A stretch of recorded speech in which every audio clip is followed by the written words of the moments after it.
I'd rather have an incompetent monster run the Department of Defense than an incompetent monster run the EPA. Unfortunately, there are incompetent monsters everywhere. This is my administration, dog. That's right. We're talking about Pete Hegseth. A second signal gate controversy has hit the Pentagon. Ladies and gentlemen, folks, boys, girls, MBs, I talked about this yesterday extensively, but it bears repeating.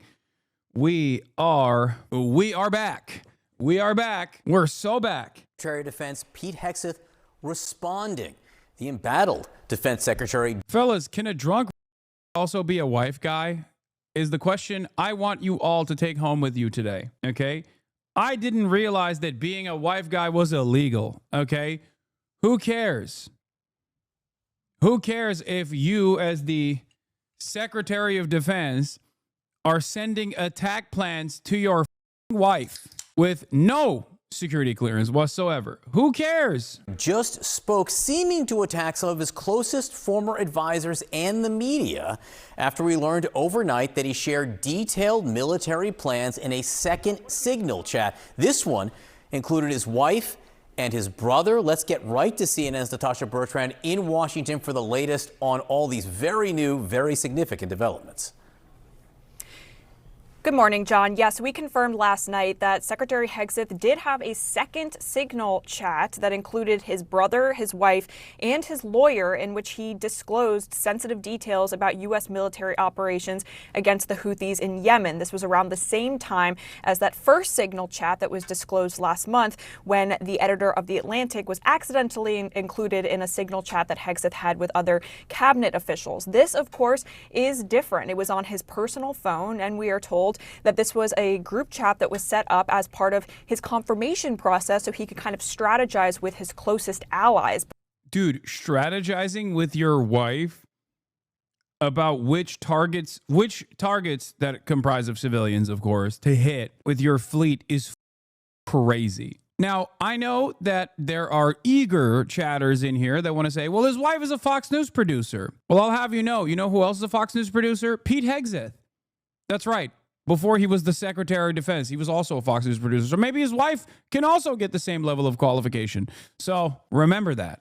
He continued using that chat, we are told, after he was confirmed as Secretary of Defense. And ultimately, he did end up sharing information about military plans with the people on that chat, many of whom, including his wife, did not have an obvious need to know about these military operations. Now, Hegseth did issue his first public comments about this just a few minutes ago from the White House at the Easter egg roll. This is what the media does. They take anonymous sources from disgruntled former employees, and then they try to slash and burn people and ruin their reputations. Not going to work with me, because we're changing the Defense Department, putting the Pentagon back in the hands of warfighters, and anonymous smears from disgruntled former employees on old news doesn't matter. So two things, John. First, yeah, this is something that people noticed here. I will have you take a look really quickly. Where is this sideburn? That's right. It's under the earlobe. Now let's take a look at when he looks in the opposite direction real quick.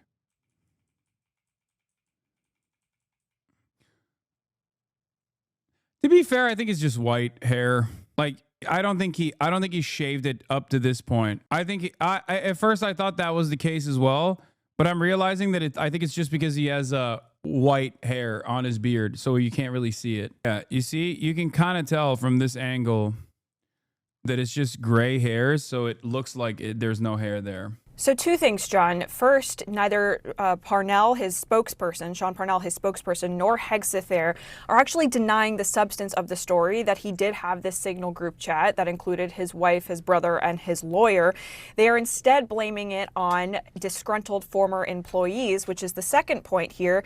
Dan Caldwell and Darren Selnick, two of the officials that Hegseth fired last week, they actually were some of Hegseth's closest advisors over a decade. And one of the officials that left the Pentagon last week, John Olliott, who was until last month Hegseth's top spokesperson, he is saying publicly in a new op-ed that he wrote in Politico last night that it's been a month of total chaos at the Pentagon. And he said it's hard to see Defense Secretary.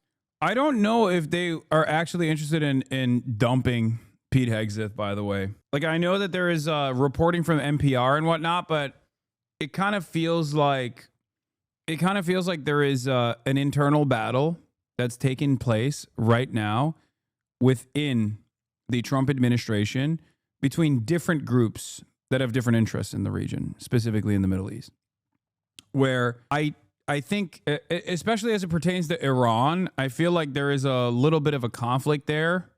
Maybe I'm wrong, but it feels like there is the kooks and the crazies who are ironically taking a more restrained approach to Iran. Not to say Hegseth is one of them, because Hegseth is just a idiot, but there are more hawkish voices within the admin that say, oh no, just strike Iran and nothing bad will come of it. And then some voices who are cranks that go, perhaps we should not do that. Perhaps we shouldn't strike Iran. Ironically enough, the cranks or the new right coalition is on the right side here.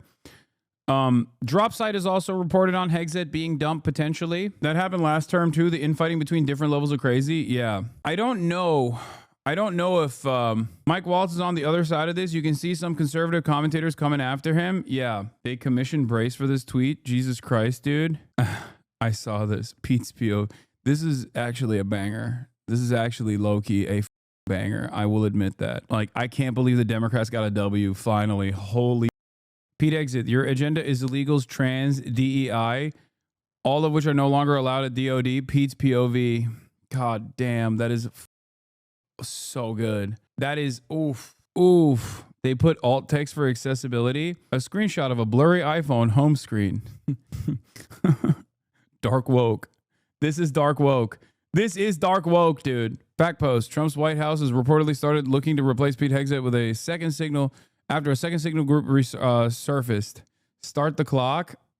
I mean, this one is funny, but this is brutal. Like that one is like, haha, funny, whatever. This is awesome. This is the type of joke. This is the type of joke that you know, if I was funnier, I would make. I don't get it. Sorry, I'm a bit autistic. They're saying he's drunk. They're making fun of Pete Hegseth's alcoholism by saying, this is when you look at your phone, this is what you see, blurry. Imagine Pete seeing that tweet, so it's extra blurry. Yeah. It's even blurrier. That's why he didn't respond to this tweet. Okay, so I said this yesterday. Number one, I am an unconditional supporter of leaks. I love leaks. The leakier, the better. Leaky faucet. Okay, number one. Number two, out of all of the federal, out of all of the organizations, out of all of the departments within the control of the federal government, I think the Defense Department is the best one to be run by an incompetent dipshit. I'm sorry. It's so much better to have an incompetent asshole in charge of defense than it is to have a anti-medicine guy run the HHS. Okay. It's not to say that it's good, but if everyone is going to be an incompetent monster, I would rather have the incompetent monster be running the Defense Department as opposed to any of the other departments that actually require someone to be competent, because these are things that are going to stop plagiarizing Sam. Come on, dog. Do we really need to roll the tape on the 700 times I've said this so far since the Pete Hegseth nom? I'd rather have an incompetent monster run the Department of Defense than an incompetent monster run the EPA or the HHS or the SEC or the FTC or any number of different regulatory agencies, as a matter of fact. And unfortunately, there are incompetent monsters everywhere. Secretary Hegseth remaining in his role for much longer. John? Yeah, that statement from the secretary right there, in the immortal words of Ben Bradley and All the President's Men, a classic non-denial denial right there at the White House. Natasha Bertrand, thank you very much. Kate? And just looking down, as he said, returning the Pentagon to warfighters, John Ulliott actually said in the past month, what they have been going through is not returning the Pentagon to warfighting, but just it says the Pentagon focus is no longer on warfighting, but on endless drama, that from his former spokesperson. Joining us right now to talk more about this is Jane Harman, the former ranking member of the House Intelligence Committee. Thank you so much for being here. I mean, I recall you saying after the first signal scandal broke that it should remind everyone that complacency invites catastrophe, and now news of a new signal group chat and new controversy. What's your reaction to this? Well, this would be a good news day to accept Hegseth's resignation. I mean, all the news is about this extraordinary pope that we just lost, and so it might be buried. I can't imagine how he survives this. His key staff, as you just reported, has been fired by him. Some of them were on the second call. There are rumors that there may have been as many as 20 calls on unsecured platforms. I mean, that is I don't know what you call it, tradecraft 00.1. You don't do this. And I can't imagine that Congress will defend him at this point. I wonder if the president will defend him. He's embarrassing the president. So I think there are two questions. One is when he resigns, but the second one is who will accept the job, who is really competent, given this history and given the chaos at the Pentagon. Let's just look at what Marco Rubio said. He just said that this draft executive order taking away half his department, this draft executive order was in the news the last 2 days, is fake news. So what this looks like is cabinet secretaries don't make decisions. They are made somewhere else, Project 2025 or who knows. And I can't imagine that. Pete, J.D. Vance, the Pope, to cover up Hegseth's bullshit. Yeah, that's blue and on. You just spoke that into existence. Capable people out there who are Republicans who could run the Pentagon would want the job. One thing we know, the latest this morning is coming from the White House press secretary saying that the president still has full faith in Pete Hegseth. We know with the president that can change quickly, but that is the first response from them on this latest signal chat.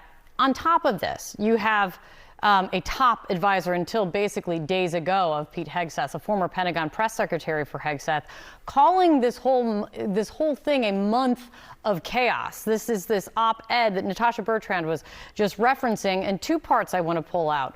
Number one, saying it's hard to see Defense Secretary Pete Hegseth remaining in his role much longer, to the point that you were making. And also this, even strong backers of the secretary like me, this is from John Uliad, me must admit the last month has been a full-blown meltdown at the Pentagon and is becoming a real problem for the administration.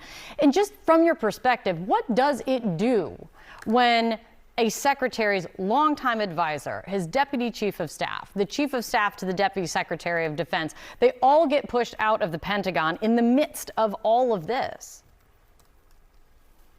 Well, I recently chaired the Commission on National Defense Strategy.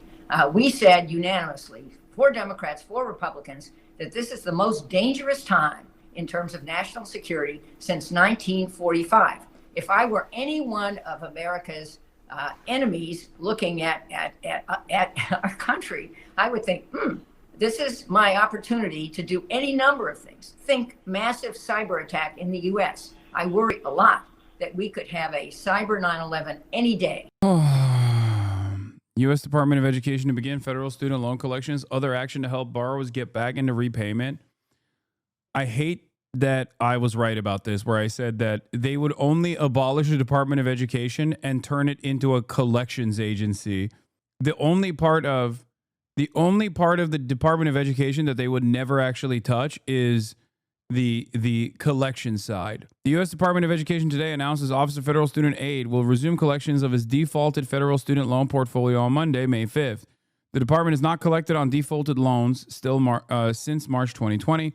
Resuming collections protects taxpayers from shouldering the cost of federal student loans that borrowers willingly undertook to finance their post-secondary education.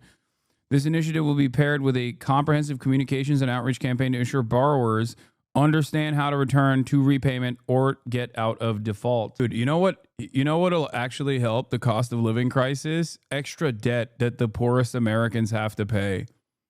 This is certainly going to fix the situation. It's going to make it so much better. Yeah, now that you also have an additional $500 to $1,000 that you have to pay monthly, let's say 300 to be nice. 300 to $1,000 that you have to pay monthly. Like, this will certainly help pay your rent. Very cool stuff. I will lead the breach. I will lay down cover fire. I will take the high ground. I'll expose myself to enemy fire to communicate. We must bring back integrity, focus, and put the warfighter first inside DOD. I stand with SecDef. Pete Hegseth. Yeah, that's what he was doing right there. He was leading the breach. You simply don't understand. He was ready to take it to his most loyal supporters who were breaching. We've already, in the Pentagon, fired a well-qualified 34-year in the military, 4-star head of the National Security Agency, who also headed U.S. Cyber Command. Just pick that one thing. And most of the qualified women at the top, too, who are doing excellent jobs, including being 4-star members of the military as well. Got to put that in. And so if I'm China, Russia, anywhere, I think I've got open season on the U.S. And look at what Russia's doing in Ukraine. Russia is toying with the United States and obviously toying with Ukraine. And it is an absolute tragedy to see a place which was invaded in violation of international law after Russia promised repeatedly to respect its sovereignty, suffering this way. Ukraine is still fighting back. Europe is going to step up and fight for Ukraine. But now that we have a casual comment from, I think it's our vice president, that we may not continue to pay attention to Ukraine, I think that's hugely damaging and really threatens U.S. national security in another way. Yeah, the Secretary of State Marco Rubio saying on Friday, if Supreme they have to talk about our foreign adversaries. There's no other speed for the American. To talk about American incompetence on American terms alone is impossible. It's also ironically why so many people will constantly say, "Oh, Hasan, why do you always resort back to America bad? You have one speed, America bad." It's like, well, I'm an American. Yeah, of course. I'm an American, and I want to say America good. One day, I dream that I will say America good. But as it stands, America currently bad.